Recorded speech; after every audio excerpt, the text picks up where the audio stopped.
കഷ്ടപ്പാട് ബുദ്ധിമുട്ട് അനുഭവിച്ചിട്ട് എന്തെങ്കിലും വിസ കിട്ടിയാൽ മതി, ഞാൻ ഗൾഫിൽ പോയി എന്തെങ്കിലും ജോലി ചെയ്യാമെന്ന് ആഗ്രഹിക്കുന്നുള്ളവരുണ്ടല്ലോ, അവരൊക്കെ ഈ ഒരു വീഡിയോ കാണണം കേട്ടാ. വേറൊന്നുമില്ല, ഞാൻ ഇന്നൊരു സ്ഥലത്ത് വെള്ളം ഒഴിക്കാൻ വേണ്ടി പോയപ്പോൾ ഒരാളെ പരിചയപ്പെട്ടു. മരുഭൂമിയുടെ അങ്ങേയറ്റം എന്ന് വേണമെങ്കിൽ നമുക്ക് ഈ ഒരു സ്ഥലത്ത് വിശേഷിപ്പിക്കാം.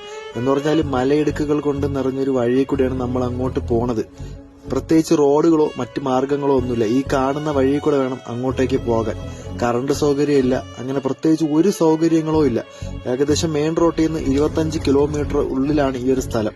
ഞാൻ പറയാൻ വന്ന കാര്യം എന്തെന്ന് വെച്ചാൽ, നമ്മൾ ഗൾഫിലേക്ക് വരുമ്പോൾ കുറെ കാര്യങ്ങൾ ശ്രദ്ധിക്കണം. നമ്മുടെ സ്പോൺസർ എങ്ങനെയുള്ള ആളാണ്, അതുപോലെ തന്നെ നമുക്ക് എന്ത് ജോലിയാണ്, എന്തെങ്കിലും ജോലി വന്ന് ഇവിടെ ചെയ്തിട്ട് കാര്യമില്ല, നമുക്ക് മനസ്സമാധാനം വേണം. ഇതിപ്പോ പറയാനുള്ള കാരണം എന്തെന്നറിയോ, ഞാൻ ഒരുപാട് സ്ഥലങ്ങളിൽ പോകുമ്പോൾ ഒരുപാട് ആൾക്കാരെ ഞാൻ കാണുന്നുണ്ട്. അവരെല്ലാരും പറയുന്നത് ബായ് ഞാൻ വന്ന് പെട്ടുപോയി എന്നാണ് പറയുന്നത്. അത്തരത്തിലുള്ള ഒരാളെയാണ് ഞാൻ ഇന്ന് കണ്ടത്. പുറം ലോകമായിട്ട് ഒരു നൂൽബന്ധം പോലും ഈ ഒരു സ്ഥലത്തേക്കില്ല. ഞാൻ വന്ന വഴിയൊക്കെ നിങ്ങൾ കണ്ടിട്ടുണ്ടാവും. ഒരു മനുഷ്യ കുഞ്ഞുങ്ങൾ പോലും ഇല്ലാത്ത വഴിയാണ്. ഒരു ബായ് തന്റെ വീട്ടിലെ കഷ്ടപ്പാട് കൊണ്ട് ഇങ്ങോട്ട് കയറി വന്നതാണ്.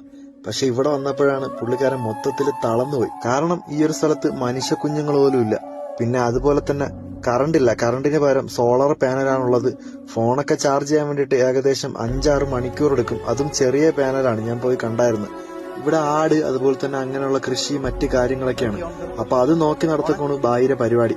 എന്നെ കണ്ടപ്പോ ബായി ആദ്യം പറഞ്ഞത് വേറൊന്നുമല്ല, ബായി കുറച്ച് ഹോട്ട്സ്പോട്ട് ഓണാക്കി വിളിച്ചിട്ട് 1.5 ആഴ്ചയായിരുന്നു.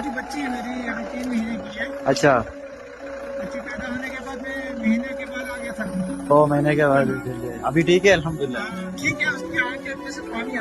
ओ पानी आ रहा है, नहीं अल्हम्दुलिल्लाह चलो ठीक है। साल की बच्ची नहीं है, दवाई नहीं दे सकते। अच्छा सिम पकड़ के बाद में मेरा का बोलो ना, मैं सामान लेके आएगा, मुश्किल नहीं है। तुम्हारा का जरूरी है ना, सामान मेरा का बोलो, मैं मुश्किल नहीं है, मैं लेके आएगा। ബായിയുടെ സിമ്മിനാണെങ്കിൽ റേഞ്ച് ഇല്ല. പിന്നെ ബായി പറയുന്നത് എന്തെന്ന് വെച്ചാൽ, എന്തായാലും ഞാൻ വന്നുപോയി, ഇനി എന്തായാലും ഒരു 2 വർഷം അല്ലെങ്കിൽ ഒരു 1.5 വർഷം നിൽക്കണം, അങ്ങ് പോണം.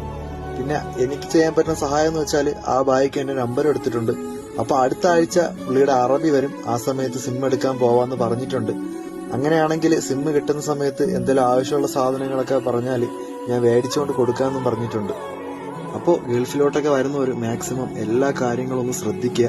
അപ്പോൾ നിങ്ങളുടെ ഗൾഫിലേക്ക് വരാതിരിക്കുന്ന സുഹൃത്തുക്കൾക്കൊക്കെ വേണ്ടിയിട്ട് ഈ ഒരു വീഡിയോ ഒന്ന് ഷെയർ ചെയ്ത് കൊടുക്കുക.